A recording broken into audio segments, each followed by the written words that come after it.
বাইরে বেরোলে দেখবে চপ সিঙ্গারার দোকানে এই জিনিসটা সবার আগে সবাইকে টানে। দারুণ না, দেখতেও ভালো, খেতেও ভালো, আর দামও রিসেন্ট বেড়ে গেছে। কিন্তু যখন তখন বাড়িতে ব্রেড আনো আর এইভাবে বানিয়ে খেয়ে নাও, একদম কম খরচে, একদম বাইরের খাবার খেতে হবে না। রাস্তায় বেরোলে না চপের দোকানে এই রেসিপিটা তোমরা সব মোটামুটি সব চপের দোকানে পাবে। হ্যাঁ যেটা আজ এই যে নেই, বেরোলেই খাবে। একদম এটা হলো ব্রেড পকোড়া, একদম দারুণ টেস্টি একটা ডিশ, কিন্তু সেরকম একটা খরচা হয় না, খুব সামান্য উপকরণ দিয়ে তৈরি হয়। চলো শুরু করি। এখানে আমি আলু সেদ্ধ করে আলুগুলোকে পুরো ঠান্ডা করে নিয়েছি, একদম ঠান্ডা করে নিতে হবে। তো খোসাগুলোকে ছাড়িয়ে দিই।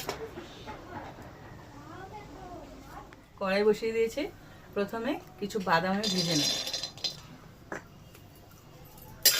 সেদ্ধ করা আলুগুলোকে এরকম একটা গ্রেটার নিয়ে নিয়েছি, এর মধ্যে কুড়িয়ে নেব। এরকম করলে কি হবে, একদম মিহি হবে, কোনো দলা থাকবে না। একটা কড়াই বসিয়ে দিয়েছি, এবার যে আলুটা তৈরি করতে হবে বিভিন্ন রকম মশলা দিয়ে, তো দিয়ে দিচ্ছি তেল। তেলটা গরম করে নিচ্ছি, এর মধ্যে দিয়ে দিচ্ছি কাঁচা লঙ্কা কুচি, দিয়ে দিচ্ছি পেঁয়াজ কুচি, একদম ছোটো ছোটো করে কাটা। এখানে যে বাদামগুলো ভেজে নিয়েছিলাম সেই বাদামগুলোকে আমি ওটা হামানদিস্তা নিয়েছি, পুরোপুরি গুঁড়ো করবো না, আধা ভাঙা করে, যেন মুখে পড়ে। হ্যাঁ, খেতে ভালো লাগবে। দেখো পেঁয়াজ আর কাঁচা লঙ্কাটা খুব ভালো করে ভেজে নিয়েছি, পুরো কালার চেঞ্জ হয়ে গেছে। ঠিক এরকম করে ভেজে নিতে হবে।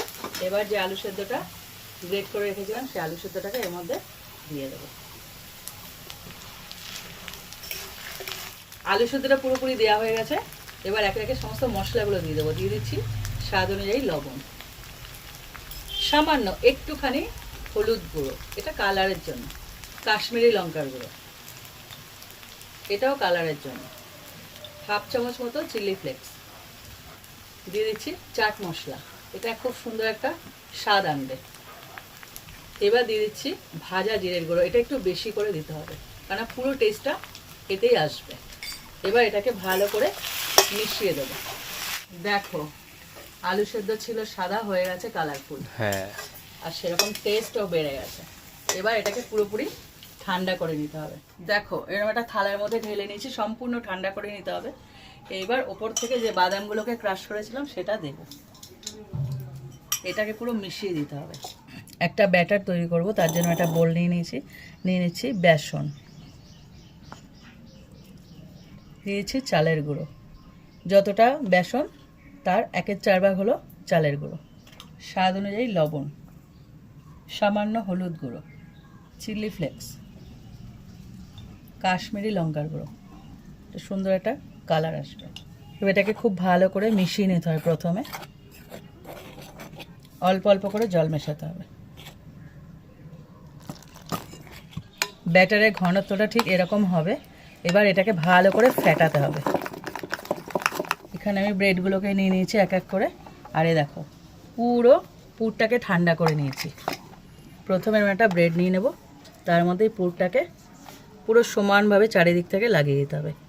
চেষ্টা করবে এরকমভাবে বসিয়ে দিতে, আর পুরটা না এরকম ড্রাই হবে না, এরকম একটু নরম হবে, তাহলে কী হলো তো ব্রেডের মধ্যে লাগাতে সুবিধা হবে।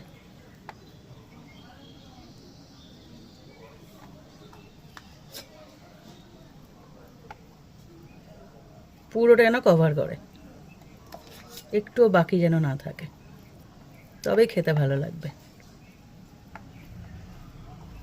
এবার ওপর থেকে আরও একটা ব্রেড আমি দিয়ে দিলাম।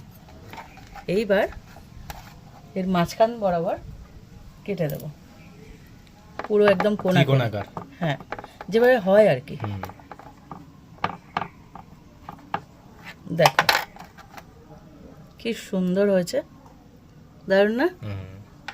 এবার আমি সব কটা রেডি করে নিই।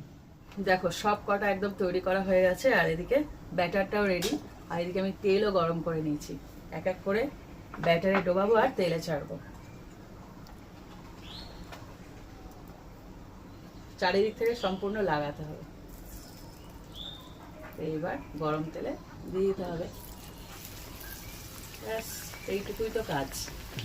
উল্টে পাল্টে ভেজে নিলেই ব্যাস একদম হয়ে যাবে। দেখো উল্টে পাল্টে একদম লাল করে ভেজে নিয়েছি।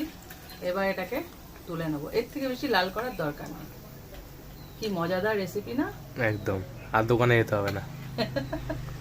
আর কি লাগে, এরকম বানাও আর খেয়ে নাও।